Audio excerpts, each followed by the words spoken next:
Assalamualaikum warahmatullahi wabarakatuh. Perkenalkan, saya Mufidah Juni Ashari dengan NPM 172. Di sini saya akan menjelaskan materi pertama yang berjudul Sebuah Landasan dalam Memahami Sistem ERP. Apa itu ERP?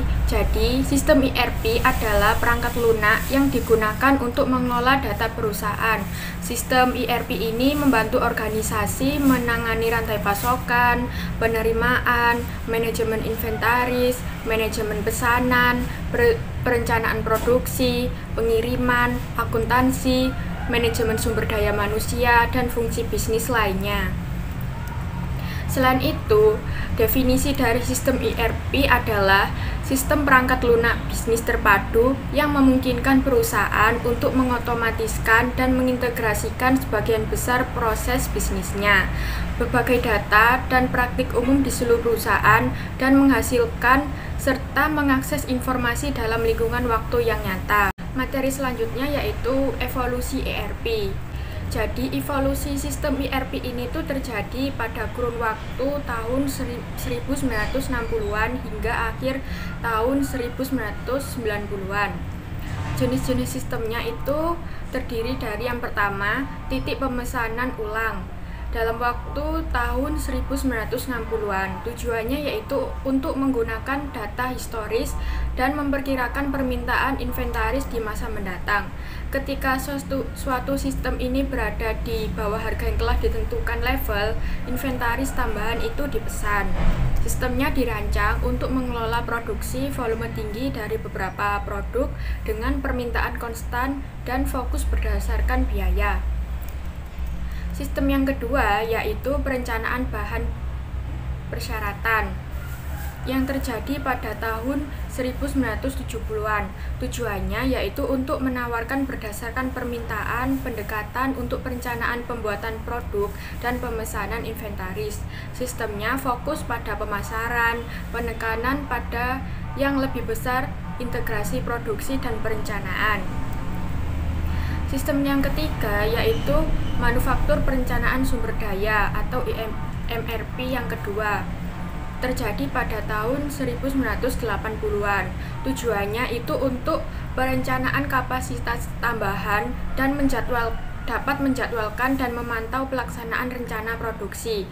Sistemnya ini fokus pada kualitas, strategi manufaktur, berfokus pada pengendalian proses, mengurangi biaya overhead, dan pelaporan biaya terperinci. Sistem yang keempat itu ada MRP yang kedua dengan manufaktur eksekusi atau MES, terjadi pada tahun 1990-an. Tujuannya itu untuk memberikan kemampuan dalam menyesuaikan jadwal produksi untuk memenuhi kebutuhan pelanggan, serta dapat memberikan umpan balik tambahan sehubungan dengan aktivitas perusahaan. Sistemnya ini berfokus pada kemampuan untuk menciptakan dan mengadaptasi produk dan layanan baru secara tepat waktu untuk memenuhi kebutuhan pelanggan. Jenis sistem yang kelima yaitu ada ERP atau perencanaan sumber daya perusahaan. Ini terjadi pada waktu akhir tahun 1990-an dan seterusnya. Tujuannya itu untuk mengintegrasikan manufaktur dengan proses rantai pasokan di seluruh perusahaan. Sistem ini tuh dirancang untuk mengintegrasikan proses bisnis perusahaan untuk menciptakan aliran informasi yang lancar dari pemasok melalui manufaktur hingga distribusi ke pelanggan. Sistemnya ini tuh fokus untuk mengintegrasikan pemasok, manufaktur, dan data pelanggan di seluruh rantai pasokan. Materi selanjutnya yaitu pendekatan sistem terpadu. Sistem ERP menerapkan pendekatan sistem terpadu dengan membangun serangkaian aplikasi umum yang mendukung operasi bisnis. Faktanya, implementasi sistem ERP yang sukses biasanya memerlukan rekayasa ulang proses bisnis agar lebih selaras dengan perangkat lunak ERP. Dasar untuk memahami perencanaan ERP yaitu pada sebelum dan sesudah menggunakan ERP menurut pandangan sistem. Yang pertama itu ada sistem informasi. Sebelum adanya ERP, sistem ini berdiri sendiri, dan setelah adanya ERP, sistem ini terpadu. Yang kedua itu ada koordinasi. Sebelum adanya ERP, yaitu kurangnya koordinasi antara fungsi bisnis, misalnya manufaktur dan penjualan. Setelah adanya ERP, mendukung koordinasi lintas fungsi bisnis.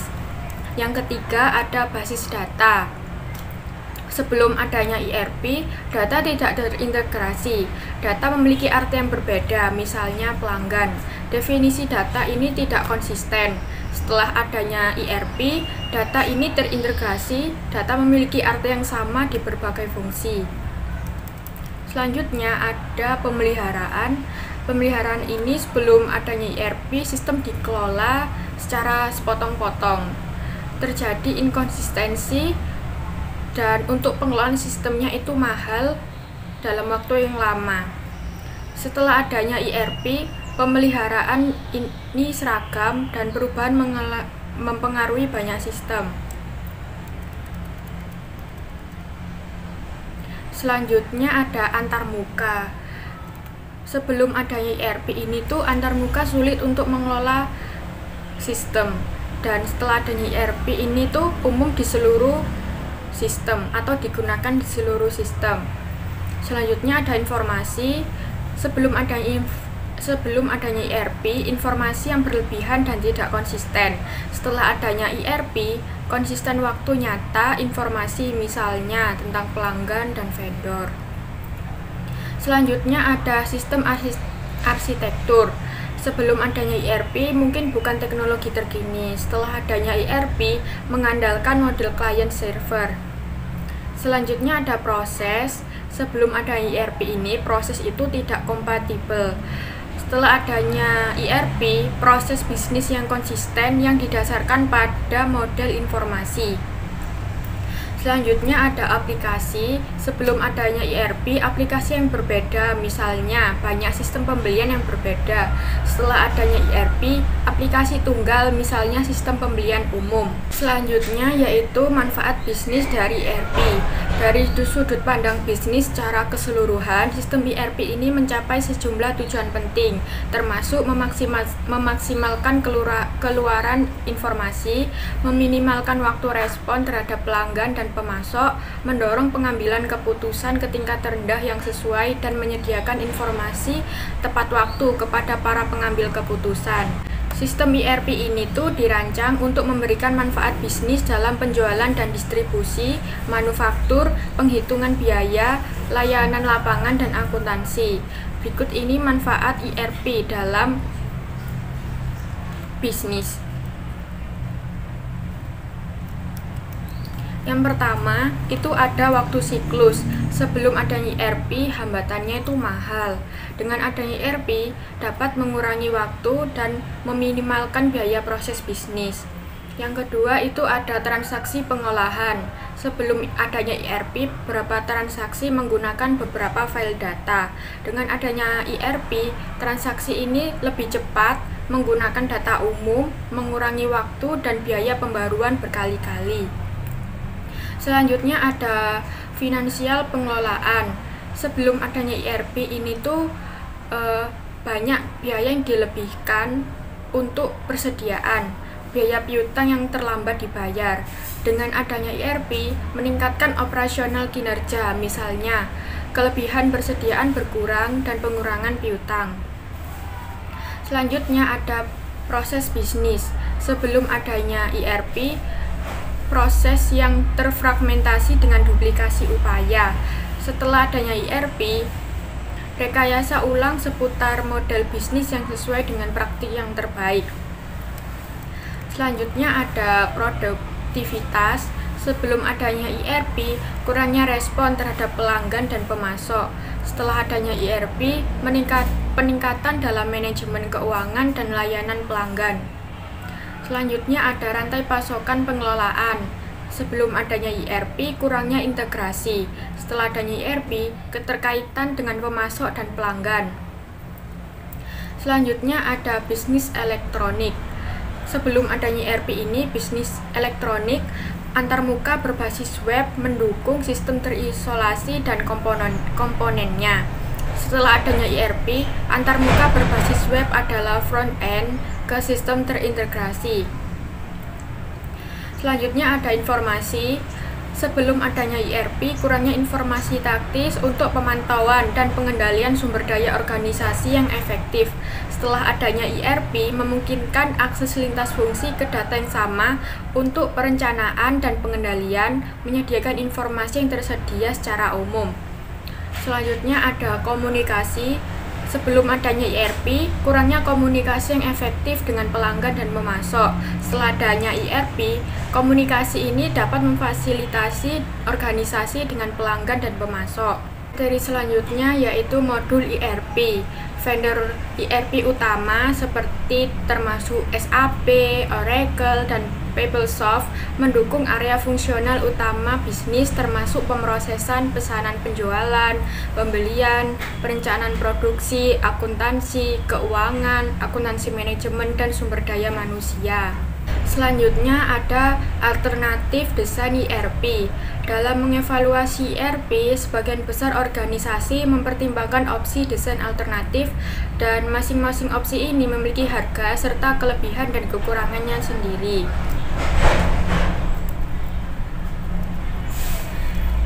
Dasar untuk memahami sistem ERP itu ada beberapa alternatif ERP. Yang pertama itu pelaksanaan ERP vanilla atau biasa. Biaya dan waktu yang digunakan itu 150 juta, waktunya lebih dari 5 tahun. Keuntungannya dapat menyelesaikan standarisasi proses bisnis berdasarkan vendor praktik terbaik. Kekurangannya, pesaing memiliki akses ke sistem yang sama serta gangguan operasi selama 3-5 tahun. Selanjutnya, pelaksanaan sebagian ERP, misalnya pemilihan modul. Biaya dan waktu yang digunakan itu 108 juta, waktunya lebih dari 2-3 tahun. Keuntungannya, perubahan parsial dalam proses bisnis. Kekurangannya, gangguan operasi selama 2-3 tahun. Pilihan yang ketiga itu ada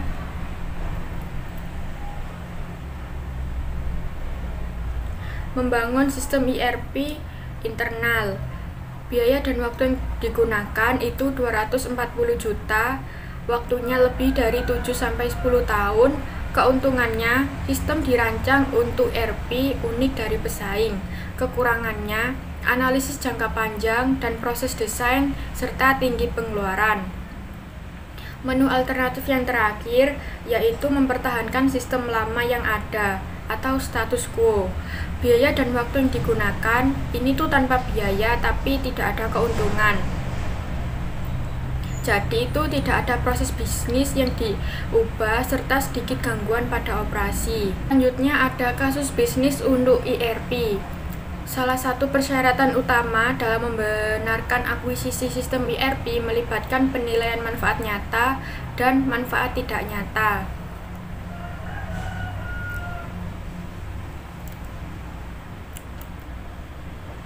Menurut survei terhadap 62 perusahaan Fortune 500 oleh Benchmarking Partner untuk Deloitte konsultasi, manfaat nyata yang terpenting diperoleh setelah sistem ERP berjalan adalah pengurangan inventaris. Hasil survei ini ditunjukkan pada tabel nomor 10 yang menunjukkan manfaat nyata berikut. Jadi manfaat nyata dengan ERP seperti pengurangan inventaris terjadi pada perusahaan ini secara 32%, pengurangan personil 27%, peningkatan produktivitas perusahaan 26%, manajemen pesanan pengurangan siklus 20%, penutupan keuangan pengurangan biaya 19%, IT 14%, pengurangan biaya pengadaan 12%, peningkatan manajemen laba 11%, peningkatan pendapatan atau laba 11%, pengurangan biaya transportasi atau logistik 9%, pengurangan pemeliharaan 7%, dan peningkatan pengiriman online 6%.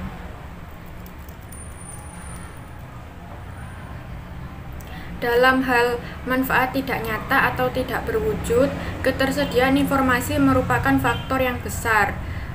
Informasi dapat memungkinkan manajer untuk membuat keputusan yang lebih baik tentang cara mengalokasikan sumber daya secara efektif.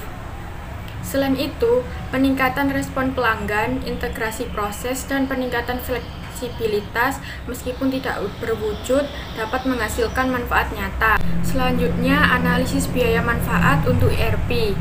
Keputusan untuk menerapkan sistem ERP merupakan keputusan investasi bisnis serupa dengan keputusan untuk membangun gudang baru, merekrut eksekutif baru, atau berinvestasi dalam program pelatihan. Dalam analisis terhadap komponen biaya ERP yang meliputi perangkat keras, perangkat lunak, dukungan teknis, manajemen proyek, komitmen tim internal, konsultasi eksternal, dan pelatihan. Dalam analisis mereka terhadap komponen ERP, kedua survei di implementasi Amerika Serikat dan Swedia menunjukkan bahwa biaya perangkat lunak dan biaya konsultasi merupakan komponen biaya utama. Salah satu metode untuk melakukan analisis biaya manfaat dari proyek ERP adalah dengan menggunakan nilai sekarang bersih. Nilai sekarang bersih mempertimbangkan nilai waktu uang. Biaya adalah termasuk biaya tidak berulang atau biaya awal dan biaya berulang. Biaya awal ini tuh mencakup investasi awal dalam perangkat lunak ERP. Biaya tidak berulang lainnya itu mencakup waktu konsultan dalam menginstal dan mengonfigurasi perangkat lunak, termasuk waktu manajemen proyek, waktu tim internal, dan waktu komitmen pengarah proyek. Biaya berulang yaitu biaya yang berulang dari waktu ke waktu, mencakup biaya lisensi perangkat lunak, pemeliharaan, waktu manajemen proyek, waktu tim internal yang dikomitmenkan untuk proyek, dan waktu konsultan yang digunakan secara berulang. Sekian presentasi dari saya, kurang lebihnya mohon maaf. Wassalamualaikum warahmatullahi wabarakatuh.